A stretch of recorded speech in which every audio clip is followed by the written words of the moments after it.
شروع مدينة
Новости не бүктемекен.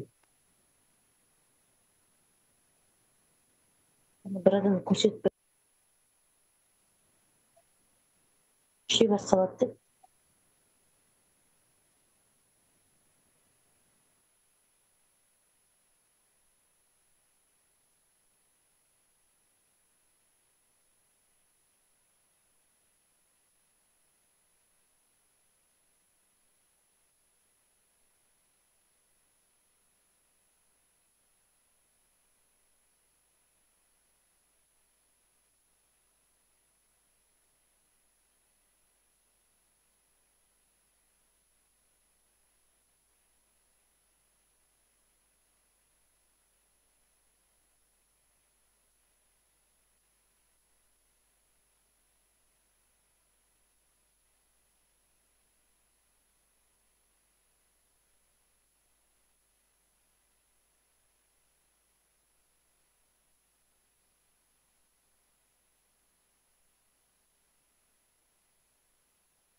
Мәдени жаңа уже началось дейді ме, соны дауыс шықпай тұр ғой.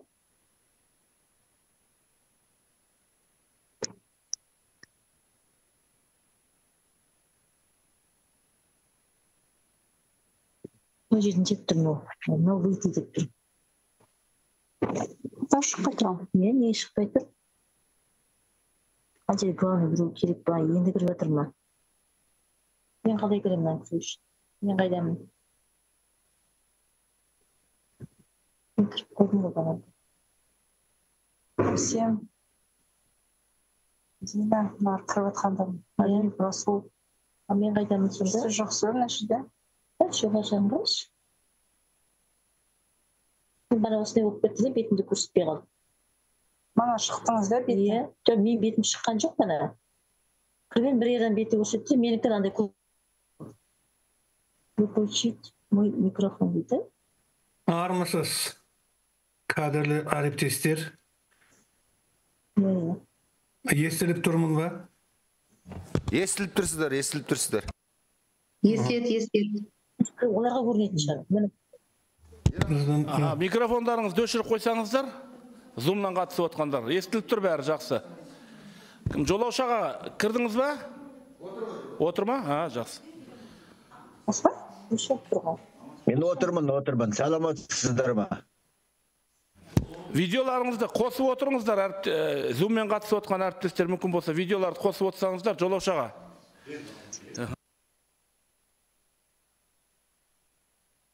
Дауыс естіліп тұр ба? Мен мына дауыс естімей қалдым. Бокстағы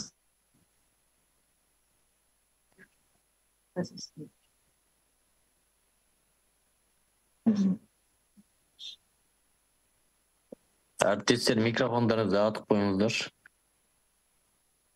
Бітсе, короче. Қайда кетіп қалдық? Ардағы Адилова деген кісі, күлкіңіз әдемі екен. Тағы бір екі әңгімеңіз ұнап қалды.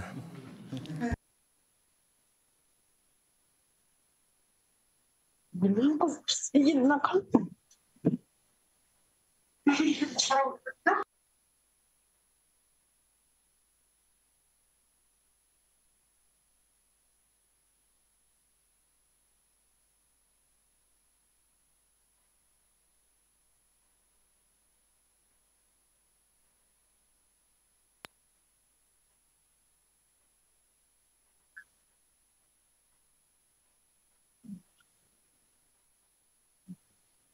Месяц.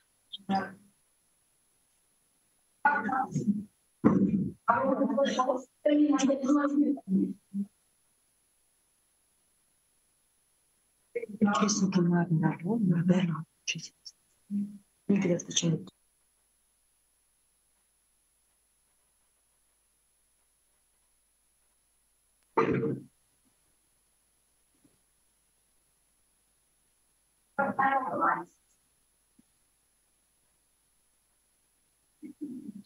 Дауыстарыңыз естіліп тұр ғой.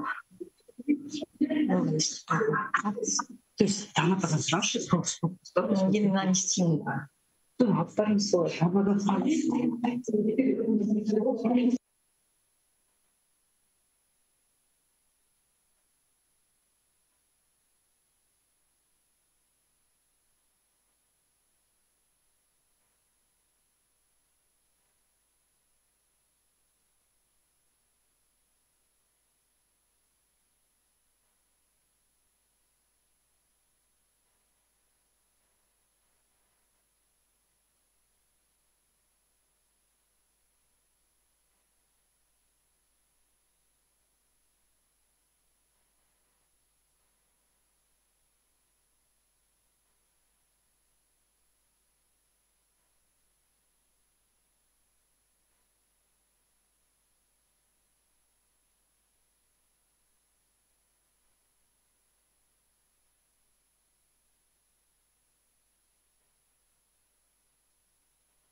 Қайырлы күн, құрметті әріптестер.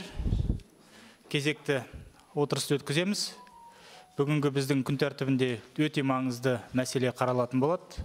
Мен шын мәнінде өзімде де бүгін қуанып отырмын, осындай деңгейде, осындай ерекше мәні бар маңызды мәселені қаралып отқанына. Осы сұрақты білетін, түсінетін мамандарды бүгінгі шарамызға шақырдық. Біраз осы залда отыр, біраз әріптестеріміз Zoom арқылы қосылып отыр, онда көріп отырсыздар. Сонымен қатар, құрметті әріптестер, тиісті мемлекеттік органдарда бүгін жұмысымызға қатысып отыр. 3 министрліктің вице-министрлері қатысып, өз кезегінде туындаған сұрақтарға жауап беретін болады. Сондықтан, егер сұрақтарыңыз, ұсыныстарыңыз болатын болса, соңында біз осы әріптестерімізге сөз береміз. Бірақ бүгінгі жұмысты біз басқаша ұйымдастыратын боламыз. Бірінші кезекте біз осы мамандарға өзінің ұсыныстарын, идеяларын айту үшін сөз берейік. Өйткені біздің әріптестеріміздің есептеріміз тыңдап жүрміз, білеміз, керек болатын болса қолымызда да бар, сондықтан оны қайта-қайта тыңдағаннан ештеңе шықпайды. Енді материалдық емес мәдени мұраны қорғау мәселесі өте маңызды болып тұр қазіргі уақытта. Министрліктің ақпаратын біз көріп отырмыз. Әрине, жұмыс жасалып жатқан жоқ деп айтуға болмайды. Біраз бастамалар бар. Мемлекет басшысы Қасым-Жомарт Кемелұлы Тоқаев та бұл мәселені көтеріп, үкіметке тапсырма беріп, осы тапсырманың шеңберінде біраз мәселе қазір қолға алынып жұмыс істеліп жатыр. Бірақ әрине, әр қарай жұмысты ұйымдастыру керек. Біздің ойымызша, осы мәселе бойынша арнайы заң керек. Сондықтан, мысалы, Жанарбек Садықанұлы Әшімжанов бар, мен бар, тағы да біраз біздің комитеттің депутаттары осы арнайы заң жобасын қазір дайындап жатыр. Сондықтан бүгінгі көтерілетін мәселе жалпы осы заң жобасында қандай мәселелерді міндетті түрде қарауымыз керек деп мәселені көтергеніміз дұрыс шығар. Өйткені ол заң жобасы керек па, керек жоқ па деген сұрақ менің ойымша ол күн тәртібінде тұрған жоқ сияқты. Өйткені министрліктің ұстанымын біз білеміз. Баяндамасында да мен оқып шықтым.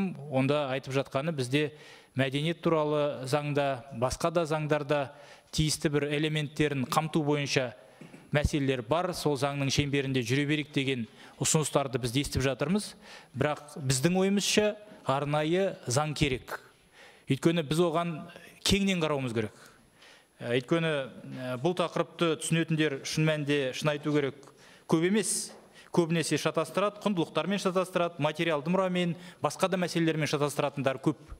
Сондықтан осы түсініспеушіліктен шатастыруға байланысты біз тек қана осы заңның шеңберінде жұмыс істей берейік деген осындай бір көзқарас өкінішке орай қалыптасқан. Біздің ойымызша арнайы заң керек, осы жұмыспен біз айналысып жатырмыз. Сондықтан бүгінгі біздің талқылауымызды заң керек па, керек жоқ па деген сұрақтың төңірегінде емес. Заң қандай болу керек? Ішінде қандай мәселені қамтуымыз керек деген мәселелерге мен сіздерді шақырам, осы сұрақтарды қарастырайық. Жалпы мемлекет тарапынан қандай жұмыс керек? Өйткені біз тек қана заң жобасының шеңберінде емес, жалпы басқа да мәселелерді тиісті министрліктерден талап етіп бірге жұмыс істейтін боламыз. Сондықтан оқу-ағарту министрлігі де, ғылым министрлігі де, енді мәдениет және ақпарат министрлігі де, басқа да мемлекеттік органдар бүгін осы жұмысымызға қатысып отыр. Біз жергілікті атқарушы органдарды да Zoom-мен бүгін қосып отырмыз. Біздің өңірдегі әріптестерімізде бүгін сөз алып, өзінің ұсыныстарын айтуға болады. Енді құрметті әріптестер, регламентқа көшейік. Регламент бойынша жаңа айттым, бізге құрметті әріптестер, енді барлық мәселенің тарихын айтып керек жоқ. Біз бәріміз осы тақырыптың маңызды екенін білеміз, сондықтан нақты ұсыныстарды айтсаңыздар. Қандай проблема бар, және бұл проблемаларды біз қалай шешуіміз керек деген тұрғыда әңгіме болса жақсы болушы еді. Сондықтан уақытты үнемдеп, нақты қажетті мәселелерге тоқталыңыздар. Регламент бойынша негізгі баяндамашыға 5 минутке дейін, қалған сөз сөйлеушілерге 3-4 минуттың ішінде жалпы ойларын жеткізуге болады деп сенемін. Регламент бойынша сұрақтарыңыз бар ма? Жоқ. Онда біз енді мәдениет және ақпарат вице-министрін жаңа келістік қой. Кейіннен уақыт болса онда тыңдармыз. Жалпы ақпарат бар, оны біз біліп отырмыз. Жұмыс жүргізілуде. Дегенмен біз осы эксперттерді тыңдайық. Сондықтан сөз Қазақ ұлттық өнер университеті республикалық мемлекеттік мекемесі өнертану кафедрасының меңгерушісі Раушан Исмаилқызына беріледі. Раушан Исмаилқызы, микрофонды қосып сөйлей беріңіз. Қайырлы күн, мен қазір меңгеруші лауазымын атқармаймын, аға оқытушымын. Рахмет баршаңызға, сөз бергеніңізге рахмет.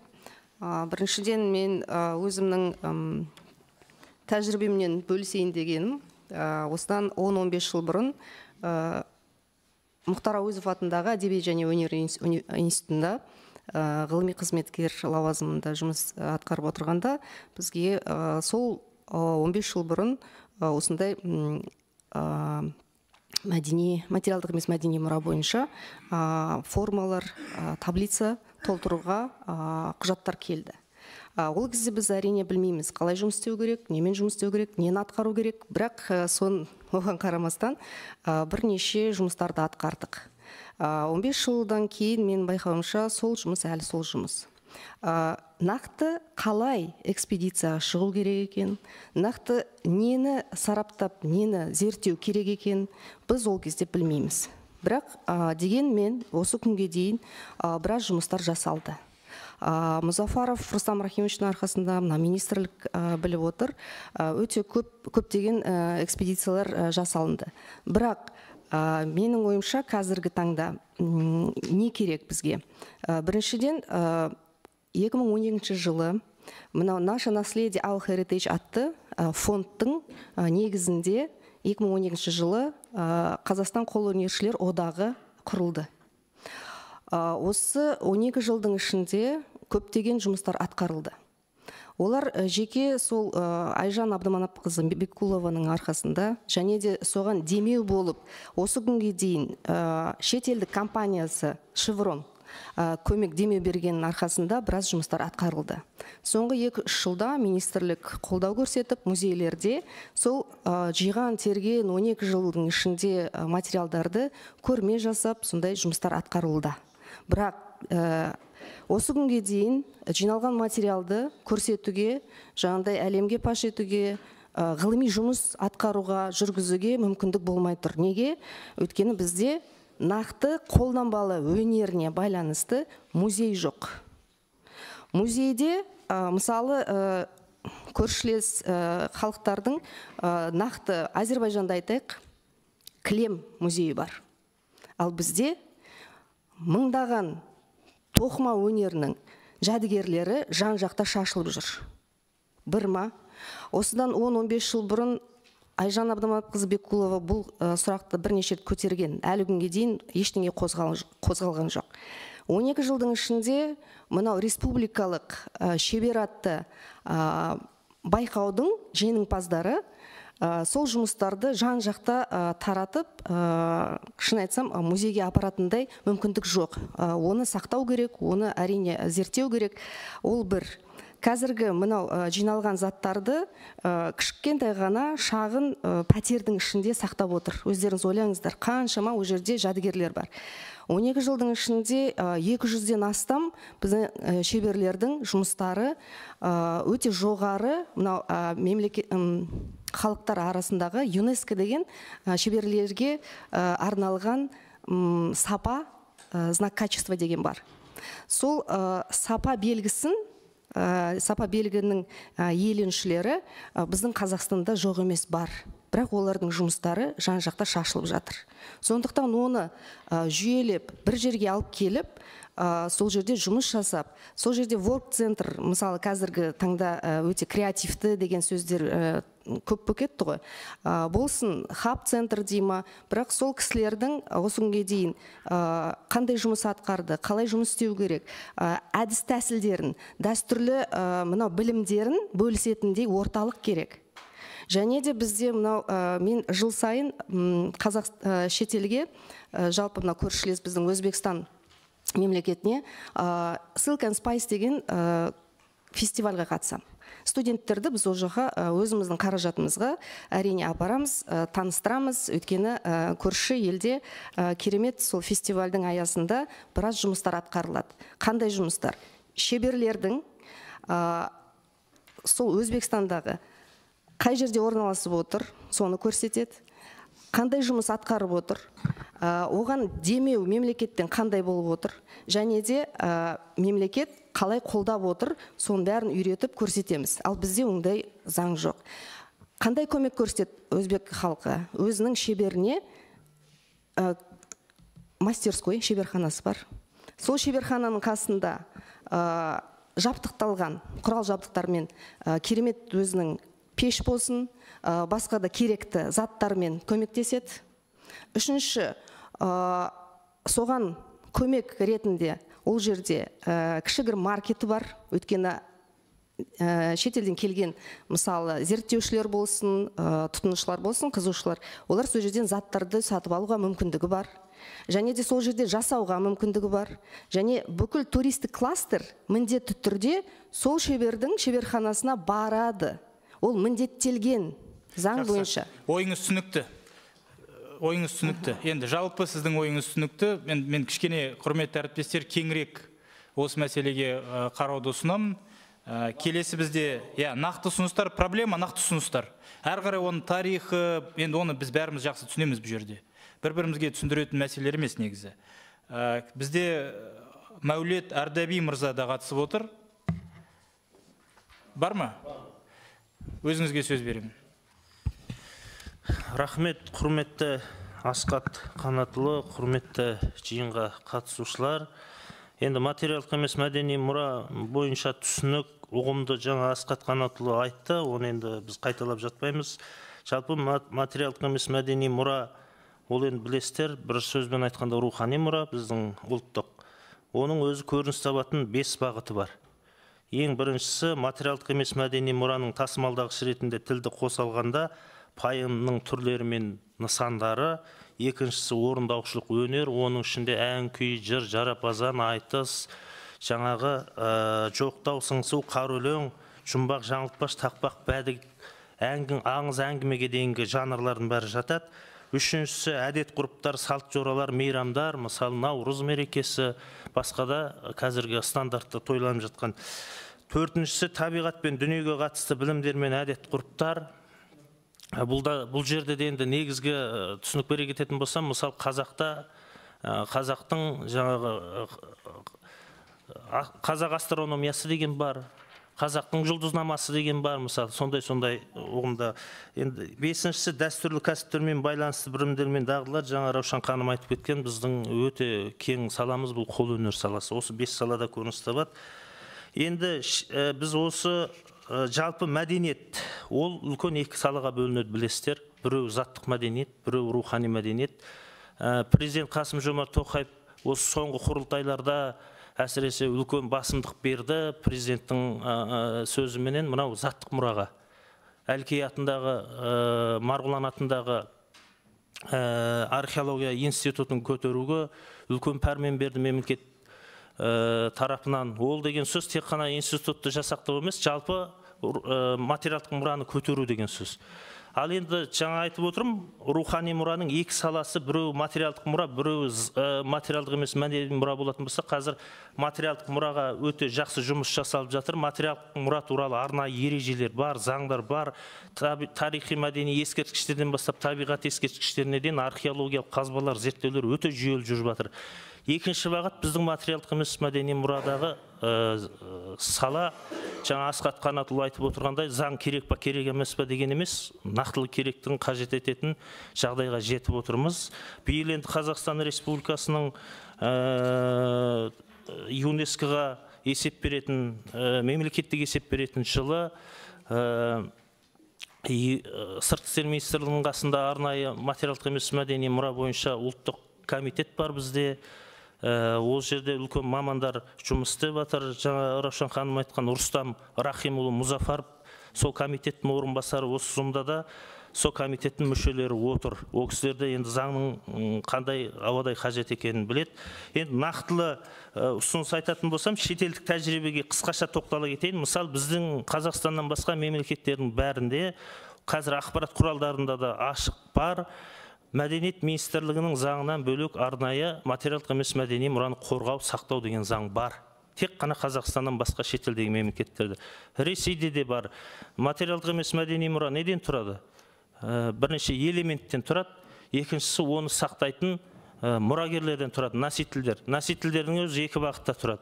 Жеке мұрагерлер немесе сообществолар, қауымдастықтар. Осы бағытта үлкен жетістіктерге, деңгейге жетті деп айтуға болады шетелдік тәжірибеде. Мысалы, мына Ресейдегі түрік халықтары отырған, мысалы, Тыва, Хакасия, осы жақтағы ғалымдармен, осы саланы ұстап отырған носительдермен кездессеңіздер, бәрінде статус бар. Пәлен өнердің немесе пәлен мұраның мұрагері деген, оларға ай сайын, жыл сайын стипендия тағайындалған заңның негізінде. Сондықтан осы тәжірибені ескере отырып, бізге жаңа Асқат Қанатұлы айтқандай, кәдімгі заңның жобасын жасап шығуға жұмыс жасау керек қой деп ойлаймын. Енді қазіргі таңда министрліктің тікелей мұрындық болуымен жаңағы ЮНЕСКО-ға мемлекеттік есеп дайындалып жатыр. Біз облыстарда эксперттер жұмыс жасап жатырмыз. Жұмыс жақсы жүріп жатыр. Десе де материалдық емес мәдени мұраның не екенін, ЮНЕСКО-ның не екенін, Қазақстан Республикасының ратификациялаған конвенцияның талаптарының не екенін біздің облыстағы әріптестеріміз шын айту керек, олар біле қоймайды. Әзір мына Зумда да отыр ғой, өздері айтатын шығар. Енді бұл салаға ашық айту керек, материалдық емес мәдени мұра десе тек құзырлы мемлекеттік органдар, мәдениет министрлігі ғана деп ойлайды. Жоқ, бұл жерде бұл салаға 4-5 министрлік тікелей қатысты. Мәдениет және ақпарат министрлігі ол екі бастан, жоғары білім ғылым министрлігі, оқу ағарту министрлігі, спорт министрлігі.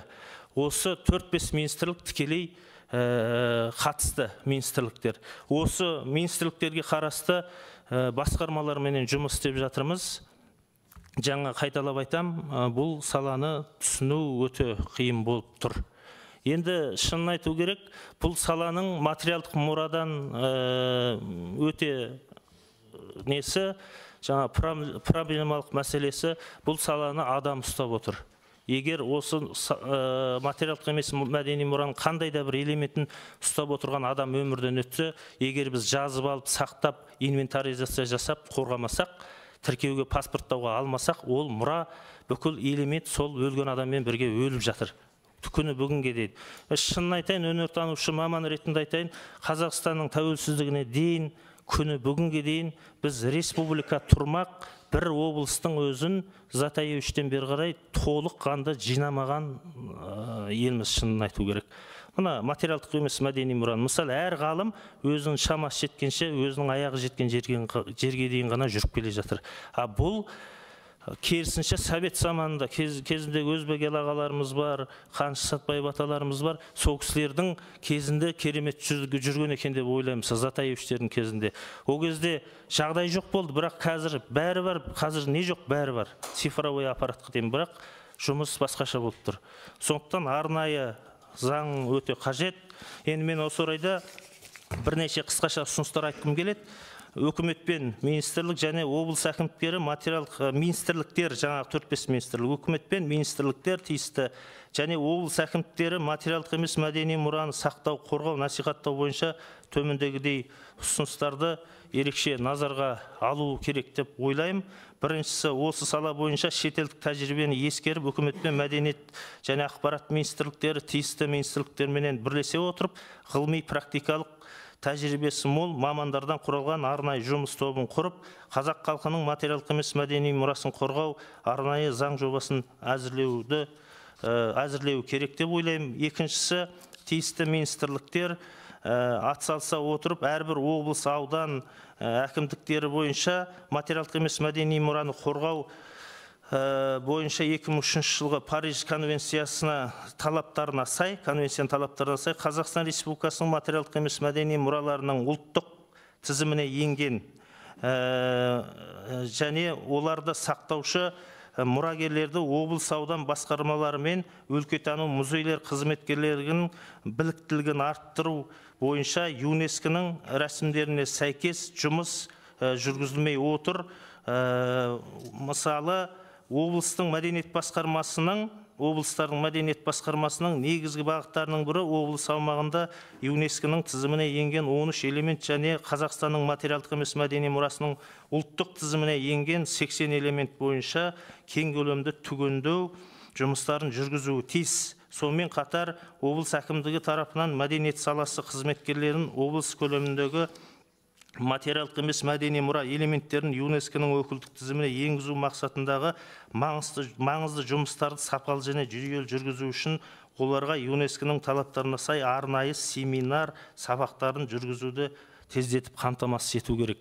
Үшіншісі, үкімет пен министрлік және жергілікті атқару органдары тарапынан ЮНЕСКО-ның тізіміне енген 13 элемент және Қазақстанның материалдық емес мәдени мұрасының ұлттық тізіміне енген мұралар бойынша қорғау, сақтау, насихаттаудың негіз еткен нақтылы кешенді іс-шаралар жоспары жоқ. Министрлік және облыс әкімдігіне қарасты мәдениет басқармасының жылдық жоспары тек атаулы күндерге ғана жасалатынын анық көруге болады. Сондықтан бүкіл облыс әкімдіктері тарапынан тек атаулы күндер мен мемлекеттік мерекелерден бөлек ЮНЕСКО-ның тізіміне енген және Қазақстан Республикасының материалдық емес мәдени мұраларының ұлттық тізіміне енген элементтер мен оларды сақтаушы мұрагерлерді облыс, аудан, ауылдық елді мекендерде сақтау, насихаттау және дамытуды мақсат еткен ғылыми жобаларды жүзеге асыру тиіс. Төртіншісі, материалдық емес мәдени мұра атадан балаға жалғастығын табу үшін тілдің атқаратын қызметі аса маңызды екенін ескерсек, барлық облыс әкімдіктері өзіне қарасты облыстық білім басқармасы және оқу-ағарту министрлігімен бірлесе отырып, облыстың барлық елді мекендеріндегі мектептердің мемлекеттік тіл мәселесін ерекше назарға ала отырып, материалдық емес мәдени мұра құндылықтарын сақтау, насихаттау шараларын тез арада қолға алу тиіс деп ойлаймын. Көп рахмет. Рахмет. Нақты ұсыныстарыңыз бар, проблемаларды көрсеттіңіз. Өте мазмұнды баяндамаңыз үшін рахмет айтам. Құрметті әріптестер, бізде тағы да Қазақстан Республикасы ЮНЕСКО және ИСЭК істері жөніндегі ұлттық комитетінің мүшесі және сарапшысы, Тенгри халықаралық зерттеу қорының басқарма мүшесі және де ғалым, профессор Ефрат Иманбек мырза бүгін қатысып отыр. Өте қызық ақпараттар бар деп ойлаймын. Сондықтан өзіңізге сөз беремін. Армысыз, қадірлі әріптестер, қадірлі достар, осында отыратын қадірлі төраға мырза. Мен осы мәдениет саласында 85 жылдан бері араласып жүрген адаммын. Қазақстанда бәрін аралап шықтым. Шет елде болдым, қарадым. Саха елінен бастап Батыс Африкаға дейін қарадым, қандай нелері бар. Сондықтан енді әрқалайда болады ғой. Бірақ та мен айтамын дегенім, заттық мәдени мұра еліміздің жады болса, бейзаттық мәдени мұра ол еліміздің жаны. Вот сонда мен сонша көріп, осындай ешқандай қызығушылықсыз өзінің жанына елде көрмедім. Ары қарай рұқсатты берсеңіз, мен мемлекеттік емес тілде жалғастырайын. Жалғастырыңыз. Поэтому такой... Я единственное хочу попросить и напомнить о регламенте. Можете продолжать. Поэтому, безусловно, этот закон о нематериальном культурном наследии, он нужен, необходим. Ну, во-первых, потому что у нас есть обязательства перед ЮНЕСКО, поскольку мы ратифицировали эту конвенцию, о чем здесь уже говорилось. Причем обязанности не центрального правительства, не только центрального правительства, а именно обязанности местных органов власти, поскольку у нас по Конституции вопросы социально-культурные находятся в ведении местных органов власти, органов местного самоуправления. И что показывает опыт, который мы провели вот в рамках подготовки странового отчета? В областях далеко не все местные органы власти уделяют не управлению культурой, здесь все понятно, но другие структуры, ну, например, я могу сказать, областное управление образования. Но вот в Мангостауской области продемонстрировали свою, ну, скажем, более чем спокойное отношение, равнодушие, никак не участвуют. Между тем, вот этот в законе нужно закрепить как раз обязанности, именно обязанности органов власти по отношению к носителям и к сообществам. Потому что все нематериальное культурное наследие, оно сохраняется в системе клубных учреждений в первую очередь, которые у нас остались в Казахстане, в отличие от других зарубежных стран. Только у нас в нашей стране сохранилась более-менее развитая система клубов, и носители нематериального культурного наследия в основном работают там, либо руководителями коллективов, либо в музыкальных школах, либо они там занимаются в кружках. Местные власти считают, только приглашают их, когда нужно их показать. Никакой материальной поддержки, никаких стимулирующих мероприятий я, к сожалению, не видел. Не только вот на западе нашей страны, но и в других регионах, насколько я знаю. Поэтому нужно в законе прописать особые статусы, как это, например, делается в Японии, как это делается в Корее. О том, что вот такие носители, это нужно прописать статус национальное достояние, живое национальное достояние. Жанды, елдің жанды қазына, елдің тірі қазына, термешілер, жыраушылар. Терме ғой біздің осы еліміздің бабаларымыздың ақылын айтады ғой. Аталардың сөзі ақылдың көзі. Сол ақылдың көзі, жанның көзі, сонда терме, өлең, дастан, жыр. Оны ешкім араласпайды. Вот поэтому обязательно нужно закрепить статус таких людей на нескольких уровнях местного значения. Жергілікті қазына, жергілікті тірі қазына, аймақтың тірі қазына, ұлттық тірі қазына. Вот это будет хорошим стимулом для того, чтобы поднять. Ну, я хочу в заключение сказать, много сфер, которые внутри только нематериального культурного наследия нужно отрегулировать, нуждаются в регулировании. Но мы готовы работать в этом направлении. Я еще в начале, по-моему, в конце 90-х годов мы выступали за то, что нужен не просто один закон о культуре, а нужен кодекс закона о культуре. Понятно, тогда возражали о том, что вот сфера культуры не кодифицируется, но извините, у нас экономика рассматривается для каждой отдельной отрасли, как бы у нас законы есть, а для культуры, которая составляет основу нашей жизни, вообще это настолько многозначное явление, что в один закон впихнуть, извините за выражение, все, это же нонсенс. Поэтому я думаю, что нужен целый ряд законов о культуре, в сфере культуры. Ну и в первую очередь, я считаю, именно для нашей страны, для нашего общества нужен закон о нематериальном культурном наследии в первую очередь. Мы готовы, у нас есть заготовки, наработки, мы готовы представить и в министерство, и в комитет. Был бы запрос. Спасибо, Ефрат Багдатович. Да, Ефрат Багдатович, большое спасибо. Я посмотрел и ваш доклад, который был, ну, понятно, в связи с регламентом, вы в целом, в общем, сказали свои предложения, выразили, но посмотрел доклад, и он, честно скажу, очень впечатлил. Много хороших предложений, мы обязательно это все учтем. Қалған барлық әріптестеріме айтатын, біз сіздерден ұсыныс күтеміз.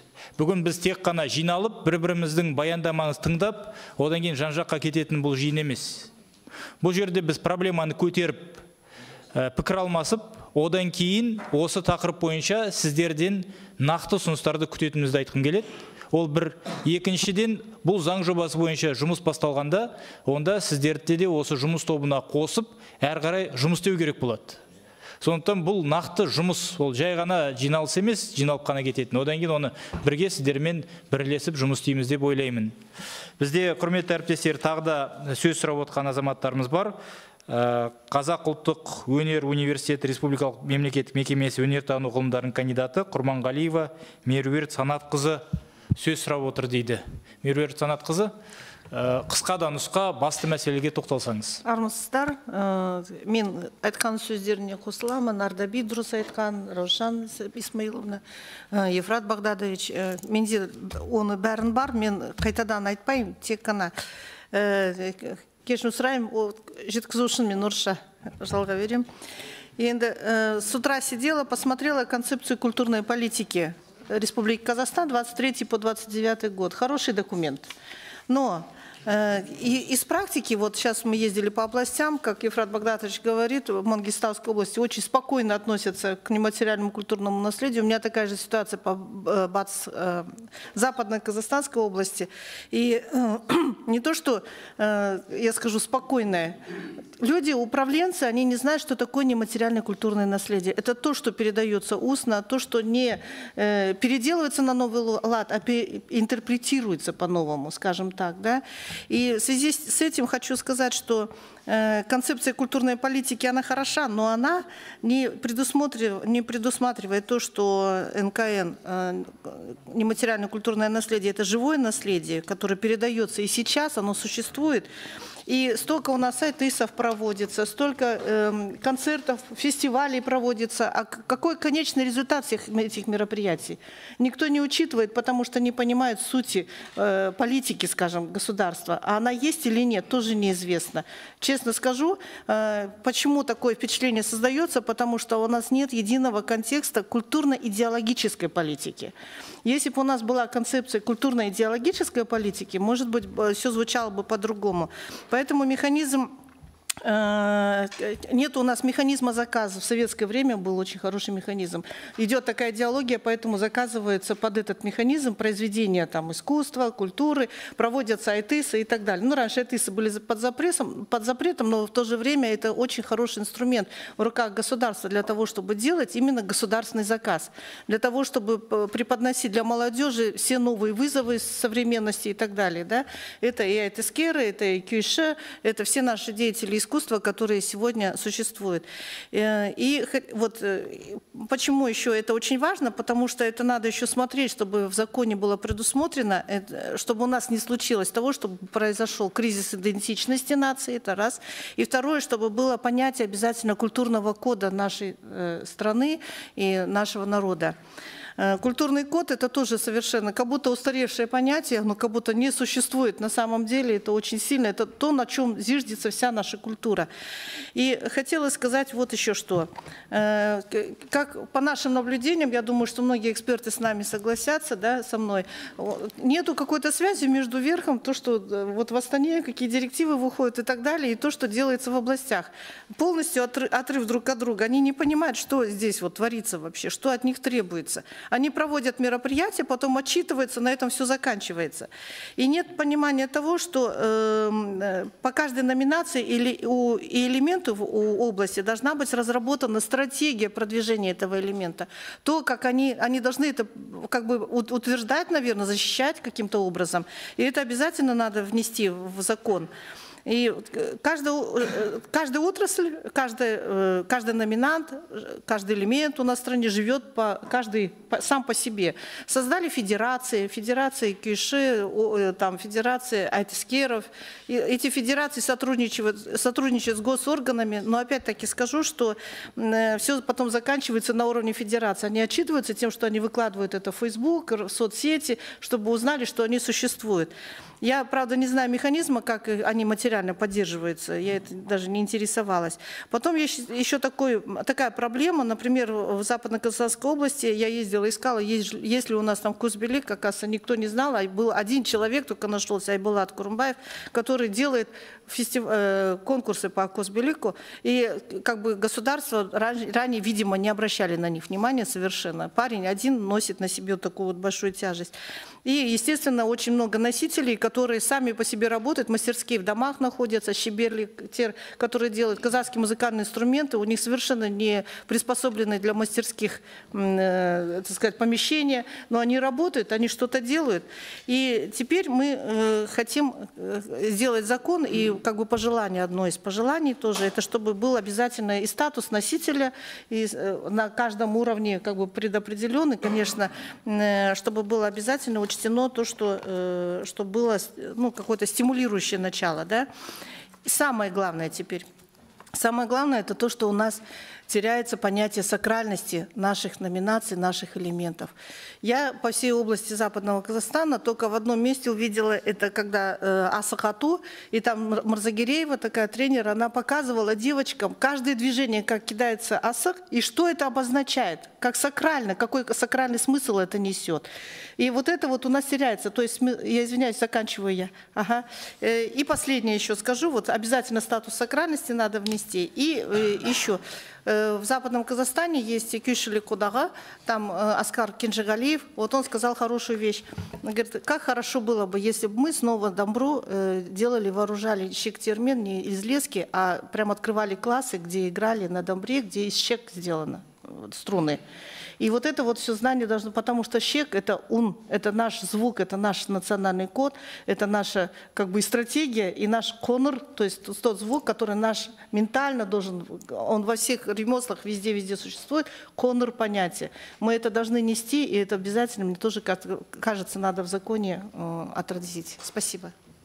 Рахмет сізге, көп рахмет. Бізде Zoom арқылы жолаушы Әбілғазыұлы Тұрдығұлов қатысып отыр.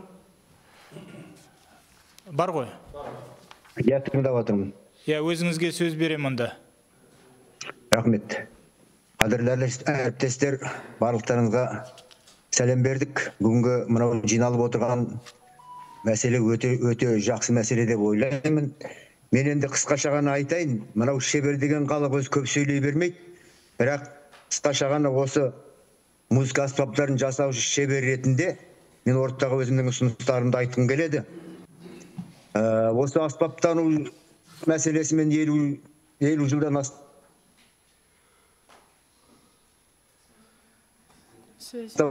уақытымда сол 20-30 жылға таман сабақ бердім осы қолөнер саласы бойынша. Содан кейін бізде мына музыкалық аспаптар туралы ғана айтайын мен. Уақыттарыңызды алмайды. Өйткені біздің мына бір елдің міне мысалы мәдени деңгейін білгіңіз келсе, оның мемлекет танығыңыз келсе, оның мәдени деңгейін біліңіз дейді. Сол сияқты оның бір саласы мысалы музыкалық аспаптар деп айтамыз. Өздеріңіз білесіздер, қазір осы мемлекет басшының жарлығыменен домбыра күні белгіленді, оны білесіздер. Бірақ осы домбыра күні тойлау менің ойымша басқаша болып жатыр. Бұл енді әрине күйшілер, әншілер, домбырашылар оларға сондай көңіл беріп, олардың мәртебесін көтеру әрине дұрыс, бірақ олардың арт жағында екінші планда қалып жатқан шеберлер туралы кішкене ойлауға тура келетін сияқты. Енді бұл мәселе біз негізінде айтылып жатыр. Мына шеберлер орталығын құру, белгілі бір стандартпен жұмыс істеу, музыкалық аспаптарымызды ары қарай дәріптеу, олардың жаңағы әрқайсының өзінің формасы бар, белгілі бір стандартты жүйеге келтіру бар. Солар туралы жұмыс жасайық десек, оның әлі бір ретке келтіре алмай жатырмыз. Ол туралы біраз ұсыныстар жоғарғы министрліктерге берілген, бірақ әлгіге шейін кішкене оған жауап алмай отырмыз. Жаңа айтып өтті, Раушан ханым айтты, Ардаби да өте жақсы айтып өтті. Мына Қазақстан қолөнершілер одағы деген бар.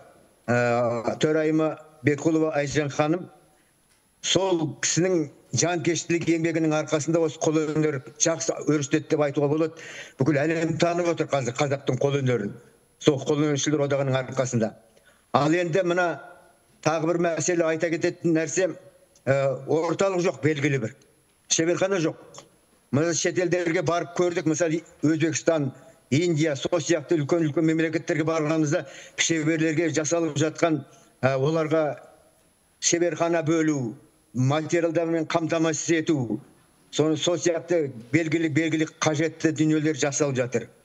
Әсіресе мына Өзбекстандағы тіршіліктің, Өзбекстандағы әсіресе қолөнер саласына, оның ішінде мына музыкалық аспаптарға берілетін баға өте жоғары. Енді тағы бір айта кететін мәселе, мына осы қазіргі кезде тендер мәселесі өте қиын болып тұр. Тендер мәселесіне келгенде қазір барлық жерлерде мәселен музыкалық аспаптар керек. Сол кезде тендерге қайдағы бір екі ортада алып сатушылар пайда болады да, оның ішінде бір ана жақтан Қарақалпақстаннан немесе тағы басқа жақын жерден сатып алына салатын арзан қолды аспаптар арқылы тендерді ұтып алып, кәдімгі негізгі жақсы аспаптардың бәрі көлеңкеде қалып қояды да, солардың аспаптары барып жатыр. Үкіметтің қаншама ақшасы шығынға ұшырап жатыр. Сонан кейін оларды алып алғаннан кейін адамдар қайтара алмайды. Бірнеше рет қайтадан қайтарып береді, бірақ амал жоқ, соңында алады. Бірақ сол аспаптардың барлығы да қазір жатыр, ойналмайды. Жеке аспаптарға мәселелер көп. Сондықтан біздің мына ұлттық аспаптарымызды ары қарай өрістету, сол бір белгілі бір орталық жаңағы тендер мәселесін осы қарастырып, соны бір дұрыс жолға қою керек деп ойлаймын. Сонан кейін шеберлер көп, әрине. Қазір енді шеберлер бар, біраз шеберлер, жақсы шеберлеріміз бар.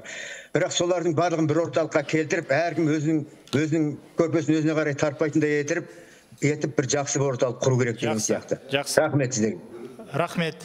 Рахмет сізге. Құрметті әріптестер, енді біз талқылауға көшейік. Бізде осы залда депутаттар отыр, соның ішінде басқа комитеттерден келгенде әріптестеріміз қатысып отыр. Міне Аманжол Дүйсенбайұлы отыр, Ерболат Жалғасбайұлы отыр, басқа да әріптестеріміз бар. Сондықтан құрметті әріптестер, енді талқылауға көшеміз. Кімде қандай ұсыныс, сұрақ бар, микрофондарыңызды қосып сөз алуға болады. Аманжол Дүйсенбайұлы.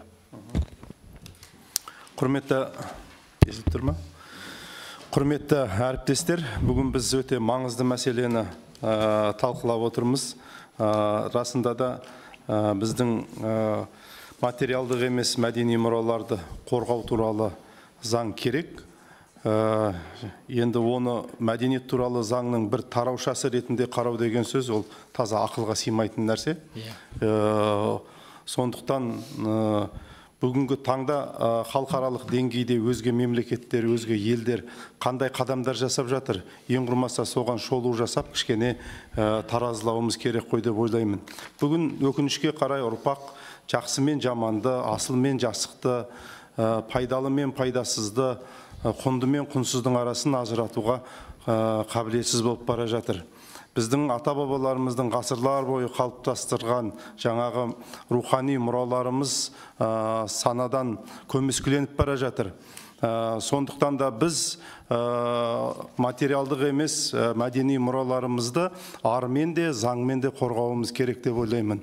Жалпы мына халықаралық деңгейде қарасақ, тіпті мына көрші Қырғыз елі, олар 11-ші жылы Манас жыры туралы арнайы заң қабылдады.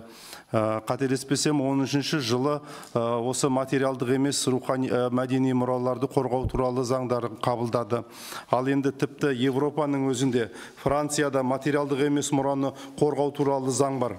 Ал енді Оңтүстік Кореяда материалдық емес мұраны қорғау туралы заң 2016 жылы шыққан. Онда мәдени дәстүрді сақтаушыларды тіркеу, ұлттық мәдени мұра институттары арқылы мектеп бағдарламасына енгізу секілді мәселелерге аса басымдық берген.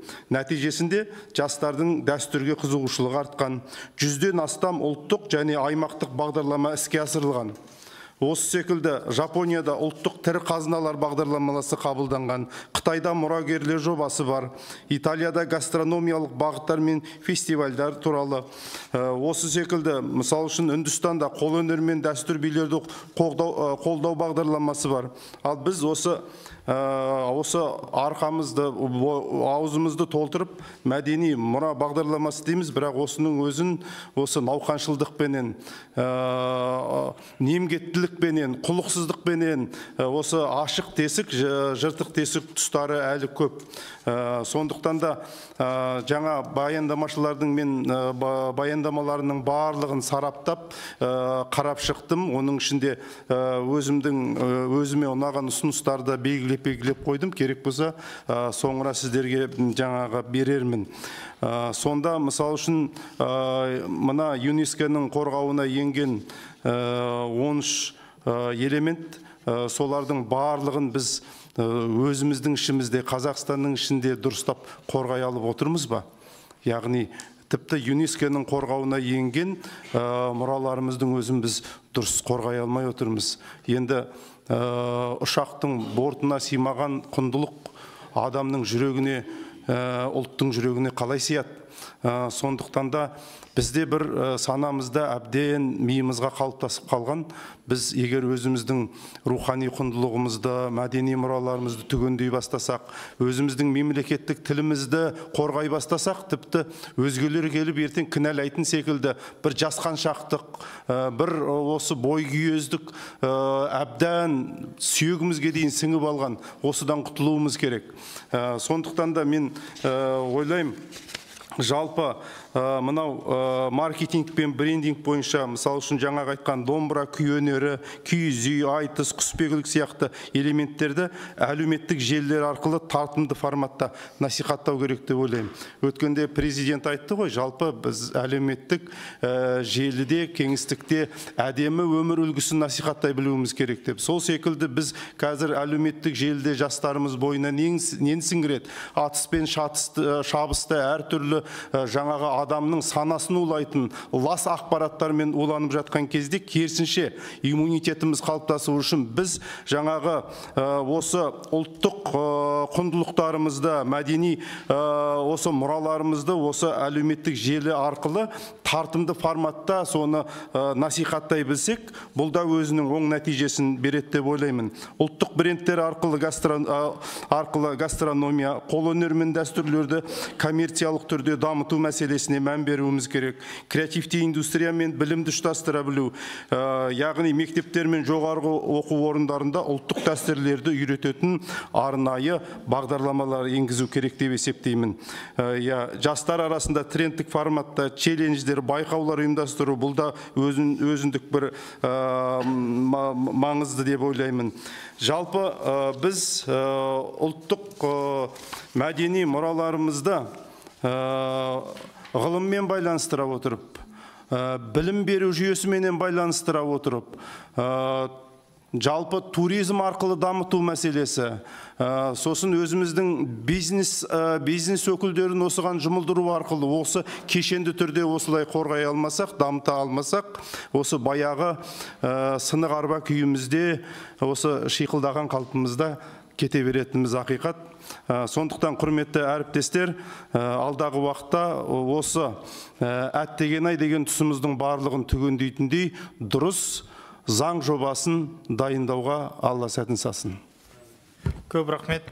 Аманжол Дүйсенбайұлы, Берболат Жалғасбайұлы сөз сұрап отыр. Рахмет, Қанат Асхатұлы. Енді мен бұл заңды жақсы қолдану үшін заң өте жақсы және пайдалануға ыңғайлы болу керек. Сондықтан негізгі бұл материалдық емес мәдени мұраның бір ауқымын белгілеп алуымыз керек деп ойлаймын. Мен тізімдерді бар шығар, бірақ бәрін біріктіріп, бұл заң қай жерде пайдаланады деген мәселе осы заңда толық көріну керек. Содан кейінгі бір екінші мәселе, енді негізгі менің негізгі ойларым бар, Ардаби бауырымыз айтты, мен кішкене ғана тереңдетіп қысқа ғана айтуға тырысайын.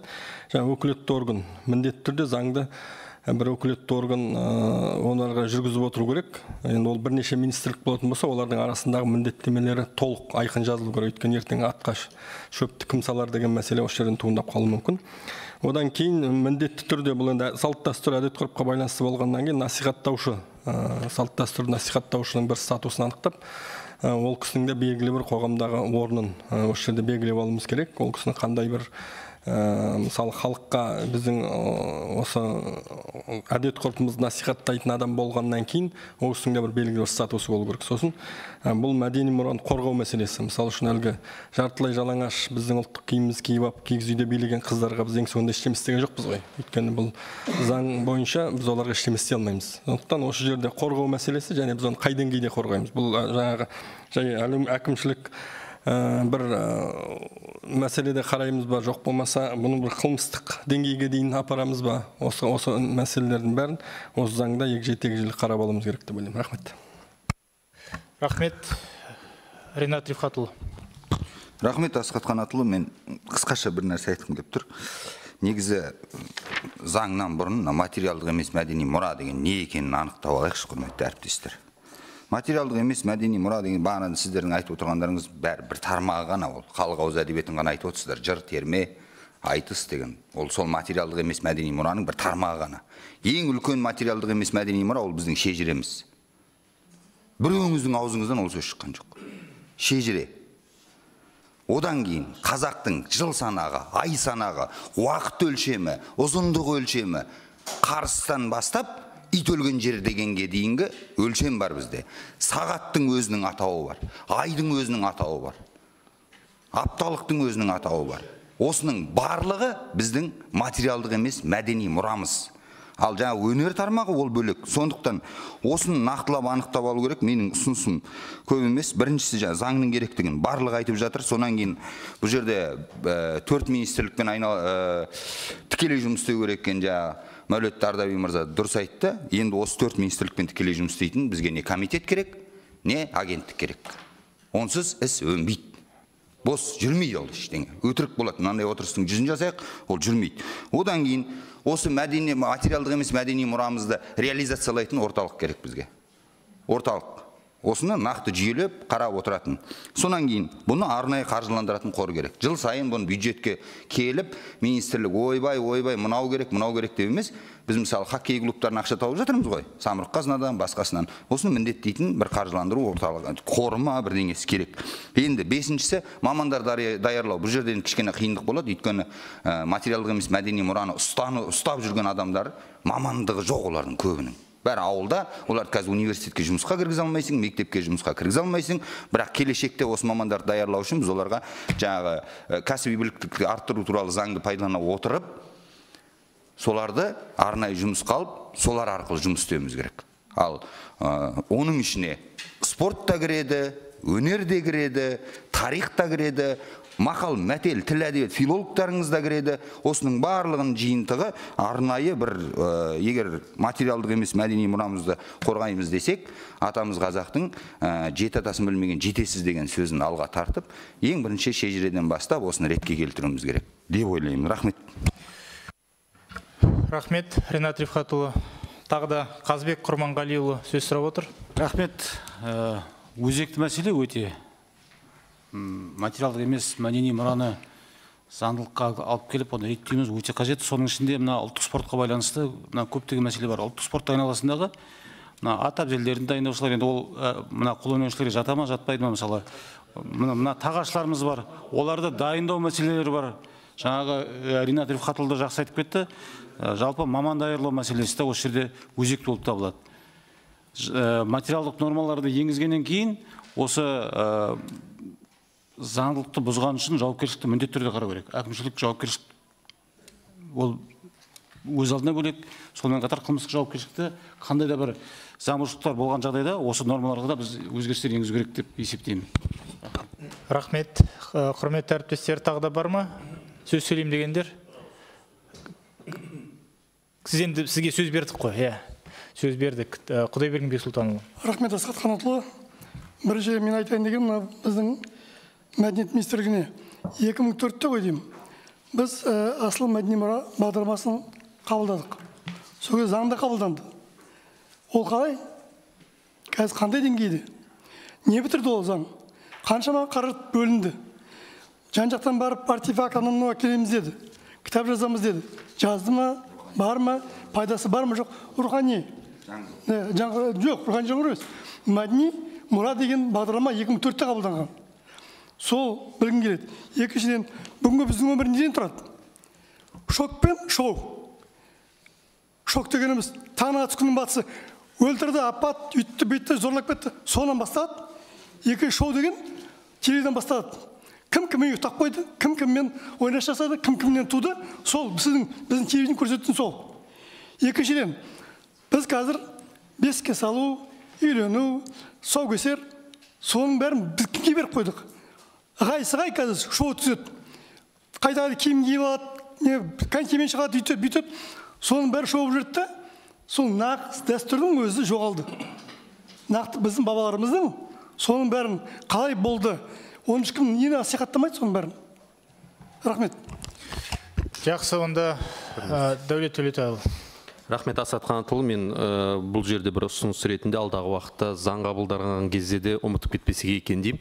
Мысалға, осы жақында әлеуметтік желіде көрсетті, біздің ұлт зиялысы, алаштың ардақтысы, мысалға Әлихан Бөкейханұлының суретін салғанда қолына алкоголь ұстатып, мысалға, сондай кафе, ресторан артығымен пиар жасап жатыр. Ондайды біз әлеуметтік желіде оны бөліскен сайын, мысалы, жарнамасы көбейеді. Черный пиар тоже пиар дейді ғой, мысалға.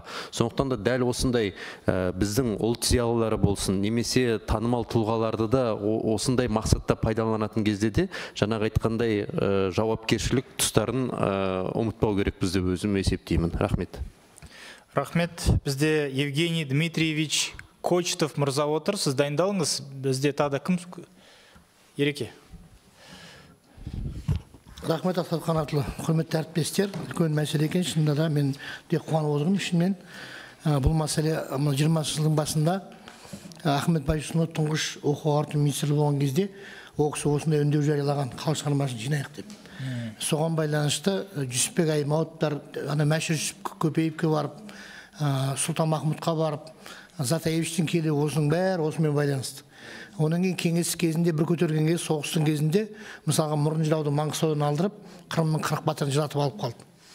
Одан кейін кеңес заманында халық шығармашылығы деген Аманжол Дүйсенбайлар біледі, ол кезде Совет Қазақатайып бастаған ағаларымыз халық шығармашылығы үйі болды. Достық көшесінде, қазіргі Каспийдің қасында, сол халық шығармашылығын Совет Қазақатайыптар аяғымен жүріп жинады.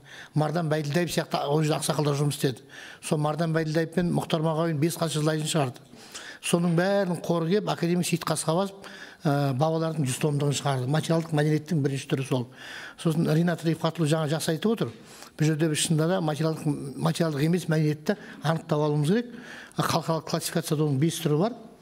Біріншісі ол тіл, сосын ауызша мәдениет, екіншісі орындаушылық мәдениет, үшінші халықтың табиғатқа байланысты, жаңа айтып отқан, Оның кейін барып астрономияға байланысты, оның кейін барып жаңа біз қолөнермен, домбыра жасау шебермен осы арада бір нюанс бар. Ол қолөнердің өзі емес, сол қолөнер жайлы біліктер мен ақпараттар, соларды сол бойынша білім беру. Міне осы арасын материалдық пен нематериалдық бұл жігі. осы арасын қалыптасты. Сосын бір өтінішім, ана Маңғыстауда біздің амандық көмек сияқты ағамыз отыр, әлі бар. Отырған қазына осында отыр ғой. Сосын Алмас Алматов деген азамат, мысалға да оқыстар деген бір отырған шежіре. Осындай азаматтар әр жерде бар. Сосын мына біздің қандастармен бірге Моңғолиядағы, Қытайдағы қазақтармен қаншама қат-қабат өнер келді. Қаншама мұра қазына келді. Осының бәрі игеріліп, әлі айналымға түсе қойған жоқ. Тойларда әр жерде ғана айтылып жүр. Осыларды бір жинақтайтын бірінші жұмыс тобы болса, жақсы болар еді деп ойлаймын. Рахмет. Ербол Ерденбекұлы, көп рахмет. Өте жақсы ұсыныс деп ойлаймын. Ардаби профессор, сіз өзіңіз жаңа кешіріңіз, мен депутат ағаларымның айтып отырған заңға байланысты. Мысалы, Қытайдағы қазақтардың осы ұлттық рухани мұрасына байланысты заңды мен көріп шықтым. Тиісті адамдар арқылы алдырдым. Ол жерде мысалы, енді бір мысалын айтайын, Қосшыға Қытайдан Қадырхан Қизатұлы деген үлкен ақын ағамыз көшіп келді. Ақсақал адам. Ол кісі енді түсінікті болу үшін айтатын болсам, біздің осы жақта қоныспая біліп, кешегі Әселхан апаларымыз сияқты үлкен ақындар өтті ғой. Соларға 20 жыл шәкірт болған, сосын 20 жыл өзі сахнада айтысқан. Мен ол кісіні жазып алған кезде, ол кісіде 2 медаль, 2 куәлік болды. Мен сұрадым, бұл қалай?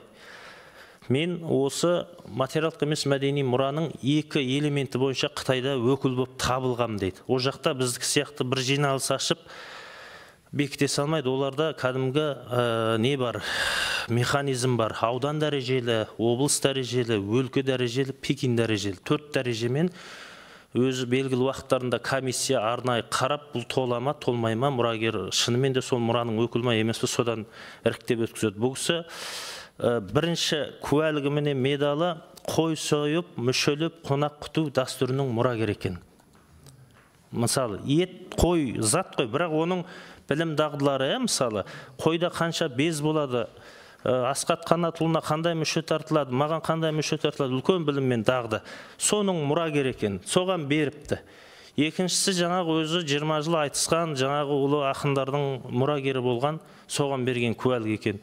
Онымен қоса, ол кісіге өкімет егер айлықшы болса, айлығына айлық қосады, пенсионер болса, пенсиясына процент қосады. Сонымен енді өкімет қолдап отырғаннан кейін оның есебі болу керек, талап болу керек. Егер сен өкіметтен қолдау алып отырғаннан кейін, мына мұраны балаңа үйретесің ба, жоқ басқа бір шәкірт тауып әкеліп үйретесің ба, осыны ұрпақтан ұрпаққа жалғастыруың керек деген талап қойылады.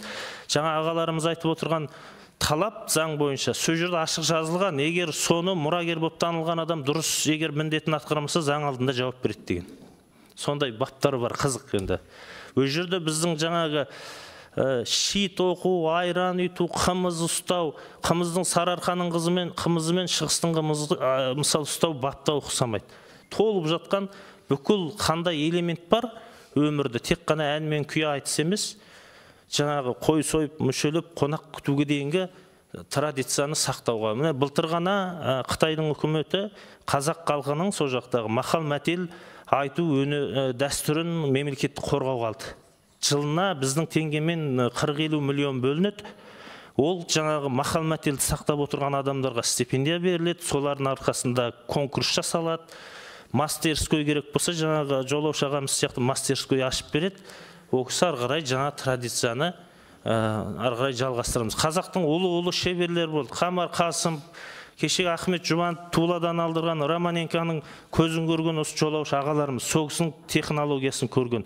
Романенконың домбырасын қазір $1 миллион таба алмайсыз. Мысалы, вот сондай адамдар міне қазір.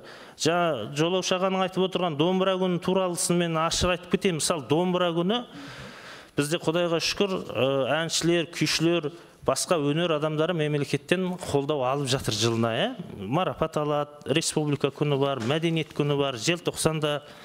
Домбыра күнінде шынымен де домбырашы әншілер алаңға барып күй тартып емес, домбыраны жасаған адамға құрмет жасауымыз керек еді. Осы отырған шебер ағаларымыздың бірде-біреуінде атақ жоқ. Бірде-біреуінде мастерской жоқ.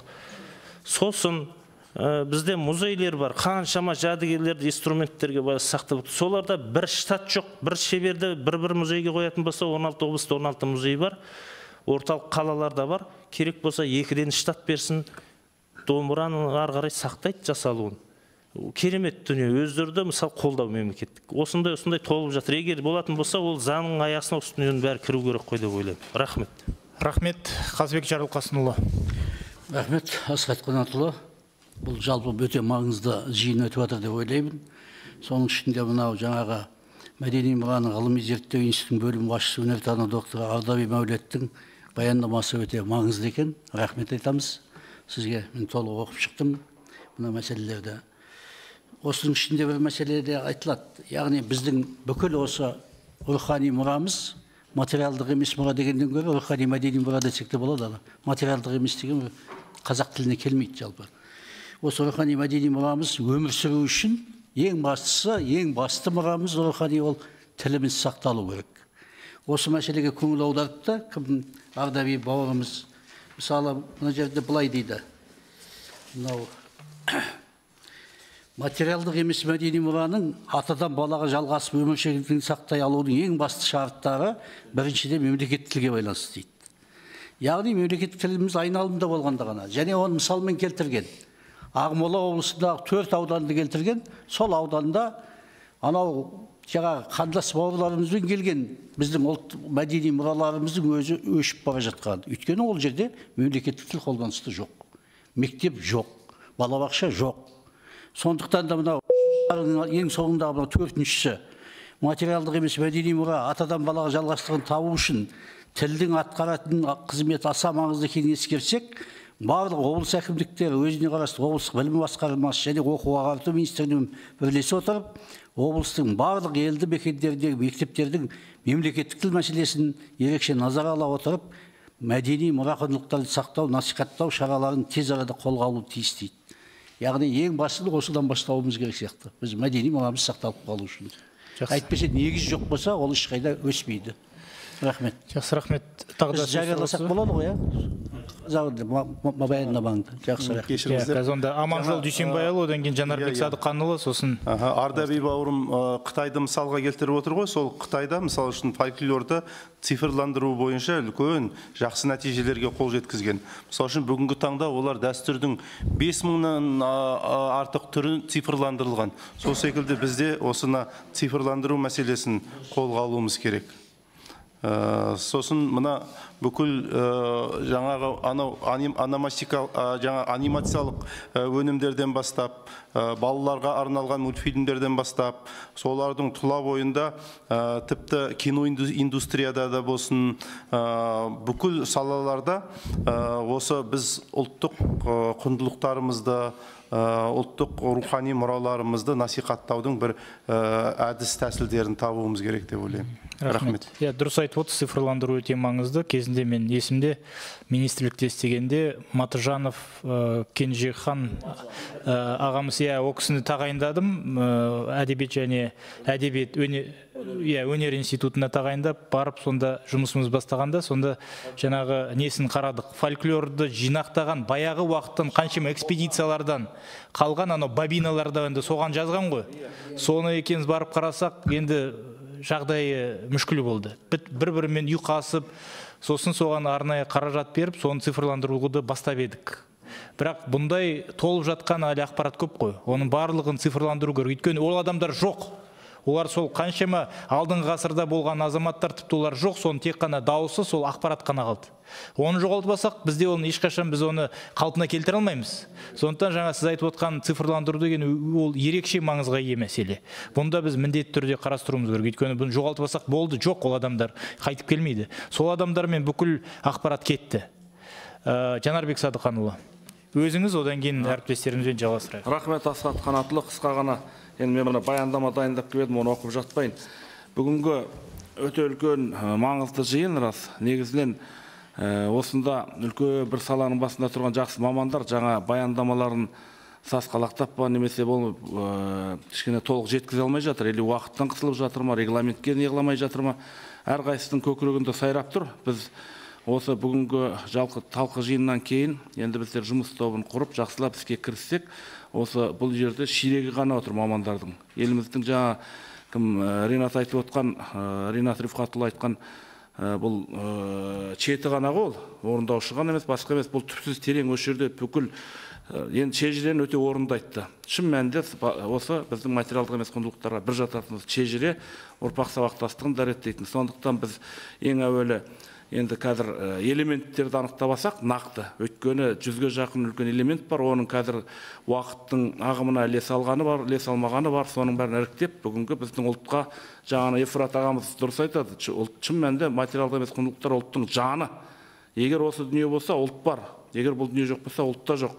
Қазір көші-қон өте жедел жүріп жатыр. Ауылдан қалаға көшкен көшпен бірге, ауылда жастар да қалмады, сонымен бірге осы материалдық емес құндылықтардың бәрі жойылып, құрып бітіп бара жатыр. Соңғы негізгі бірінші фактор өте жаңа Қазыбек аға дұрыс айтып отыр. Ербол ағамыздың тіл комитетінің басшыларына келіп отыр. Негізгі бұл материалдық емес құндылықтардың негізгі фактор тіл. Тіл барған жерде осы дүние дамиды, ары қарай басқа мейлі құдық жегендеуші болсын, ат үйретуші болсын, қымыз пісіруші болсын, қандай дүние бар, барлығы осы тіл арқылы жүзеге асады. Қазір біздің қарттарымыз дүниеден өтіп бара жатыр, сондықтан нақты статустарын бекітіп отырып, біз жеделдетіп заңды сосын мына үкіметпен жақсылап тіл табысып, әсіресе қаржылық бағыттағы мемлекеттік органмен, өйткені біз бұның қаржылық жағын реттеп бермесек, бұл заңның ешқандай да мәнінде мағынасы болмайды. Сосын өңірдегі мына атқарушы билікке нақты міндеттерді жүктеп беру арқылы реттеуіміз керек қой деп ойлаймыз. Хал өте мүшкіл қазір. Осы біздің негізгі материалдық емес құндылықтарды бойына ұстап, ұлтқа жақындатқан бұл біздің көшіп келген қандастарымыз. Бірақ біздің қазақ қоғамының бір үлкен қасіреті, біз Қытайдан, Моңғолиядан, ойдан, қырдан көшіп, өзінің бойында ұлы қасиеттер бар дүниені, қазақ қоғамы соны жойып жатыр қазір. Қазір күн санап, сағат санап, сәт санап, дүниеден өткен адаммен бірге де, дүниеде жүрген адаммен бірге де жойылып жатыр осы дүние. Сондықтан бұның қасіреті сонда бұл нақты бір заңнамалық қолдауының жоқтығында. Сондықтан біз тиісті уәкілетті органынан оның тиісті жаңағы заңдарын, мәдениет туралы заңға, басқаға өз алдына ол миссиясын атқарар, бірақ айдың қиығындай болса да біз осы заңды жасауымыз керек. Мейлі 5 баптан тұрсын, мейлі 3 баптан тұрсын, мейлі 10 баптан тұрса да, осыған сыйғызып, осы айдың қиығындай дүниені жасап, осы дүниені біз осы кезеңде реттеп бермесек, біз өте құрдымға қарай кетіп бара жатырмыз. Қазіргі материалдық емес құндылықтар деген аудандарда, ауылдарда, мәдениет үйлерінде өтіп жатқан Рамазан Ыстам Қазиевті немесе бір күйшіні, я болмаса бір жыршыны әкеледі, соған ел халықты жинап, немесе бір шағын айтыс өткіземіз, соны барлығы материалдық құндылықтар есебінде біз қазір соны есебін беріп, сол болып тұр біздің атқарып жатқан еңбегіміз. Қалған ар жақ жаңа жолаушы ағаларымыз шырылдап жатыр ғой, ол тегін нәрсе емес. Бағана мына мен Раушан ханымнан көп нәрсе күтіп едім. Бұл кісі өзі шын үлкен ғалым, бұл кісінің интеллектуалдық, ғылыми үлкен жазбаларында көп проблемалар бар. Ертең енді заң жұмыс тобына кірсек, көптеген мәселелерге дендеп араласады ғой деп ойлаймын. Бұл жерде бір 5-6 маман отыр. Ал енді негізі үлкен ірі бағанағы жырдан бөлек орындаушылық өнерден басқа да үлкен жаңағы қарапайым қазақтың малын қазір бізде қазір осы үйімізге келген мейманға қайсымыз қандай мүше беретінде бұл қазақтың сонау хан сұлтандарынан келетқан үлкен ұлы дәстүрлер. Мақал мәтелдер, қазір мақал мәтелдерді жаттайтын ұрпақ азайып кетті. Осының барлығын салалап отырып біз элементтерді екшеп, носитель мұрагерлерге қандай статустар беруіміз керек, қандай қаржылық деңгейде, аудандық деңгейде, облыстық деңгейде, республикалық деңгейде қандай міндеттер атқаруымыз керек. Мемлекеттік органмен бірлесіп отырып, бұл кісілерде біздің қолымызды байлай бермесін, біз жақсылап жасақтап шығып, осы кісілермен бірге парламентаризм институты бар, негізінен сарапшы мамандар бар, біздің осы жанашыр депутаттармен бірге Асхат Қанатұлы жасап шықсақ дұрыс болатын еді. Осыны біз аяғына жеткізсек, бұл қалған экономикалық, саяси, стратегиялық ол заңдарда ратификацияда бәрі орынды. Бірақ дәл осы біздің мынау ұлтты сақтап қалатын титтей ғана болса да осы үлкен заң құжат болады ғой деп ойлаймын. Жаңа Ербол ағамыз тегін айтып отқан жоқ. Бұның ғасырдың басында Байтұрсыновтар тегін айналысқан жоқ. Соғыс дүрілдеп тұрған кезде жаңағы келіп сол мұрагерлерді ойдан қырдан жинаған ол да тегін болған жоқ. Күні кешегі біздің ағамыз Түркістанда марқұм қайтыс болған академик Алматы қаласында халық университетін ашты ғой. Сол Рахманқұл Бердібаевтар тегін айналысқан жоқ осымен. Сондықтан қазір біз уже шегіне келдік. Сондықтан осы нәрсемен Асхат Қанатұлы өзіңіз тікелей бастамашы болып, осыны бір аяғына жеткізсек дұрыс болады. Рахмет Жанарбек Садықанұлы. Бүгінгі шараны ұйымдастырып Иә, әрине. Осы мына цифрландыруға байланысты біздің рухани мұраларымызды цифрландырумен айналысып жүрген жігіттер алдағы уақытта біздің парламентке келіп бір презентация өткізгісі келеді. Егер сіздер қарсы болмасаңыздар, әріптестер, мәдени даму комитетінің біз дайынбыз. Әріптестер, шақырсақ, соны көрсек, не істеп жатқандығын. Жақсы. Жақсы. Енді құрметті әріптестер, жаңа осы жиынды өткіземіз деп жатқанда кейбір енді әріптестеріміз емес, кездесіп қалған азаматтар қазір бюджет тапшылығы болып жатқанда, жолдарды сала алмай жатқанда, бұл мәселені көтеруге қандай жаңағындай себеп бар, негіз бар деген сияқты сұрақтарды айтады. Бұлда да біздің осы тақырыпты түсінбей жатқанымыздың тағы да бір көрінісі. Жаңа Ринат Рифхатұлы да дұрыс айтты, біз нақты осы түсінікті дефиницияны анықтап алуымыз керек. Көп азаматтар соны шатастырып та жатыр бүгінгі, оны біз көріп отырмыз.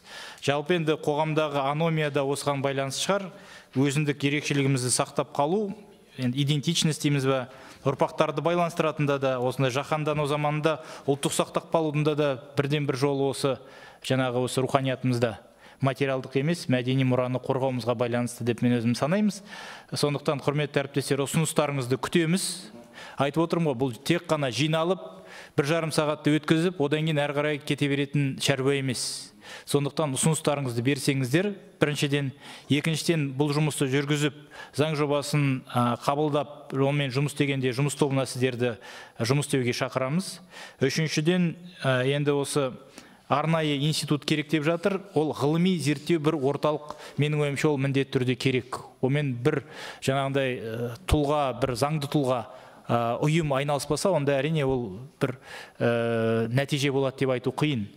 Ол екі. Үшіншіден, бізде тиісті экспедициялар ұйымдастыруымыз керек, зерттеулер жүргізуіміз керек. Сондықтан бізде ПЦФ арқылы ғылым және жоғары білім министрлігінде де оны осыған арнайы қаражат қарастыру керек.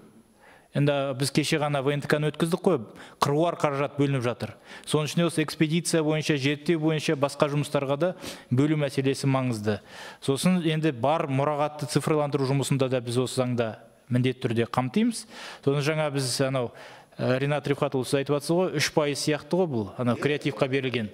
Сол сияқты бұған жыл сайын қол созып, ақшаны сұрап жүрмейтіндей, бір нақты алақан жайып, нақты бір заңмен белгіленіп қойған пайызымен ба, бір осындай қаражат болса.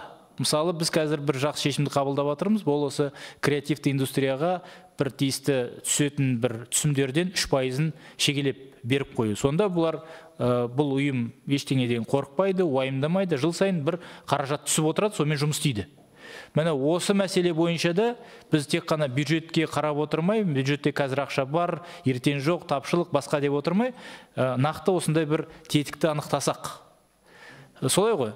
Сондықтан осы бағытта да бір жұмысты бірге құрметті әріптестер ұйымдастырамыз деп ойлаймын. Айта берсе мәселе көп, бірақ бүгін әріптестеріміз өзі түрлі мәселелерді, проблемаларды көтеріп ұсыныстарын берді деп ойлаймын.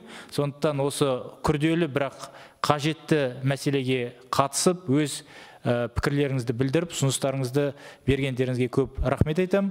Жұмыс жүріп жатыр, жұмысқа қосылыңыздар, бірге осы мәселені шешейік. Көп рахмет сіздерге, сау болыңыздар.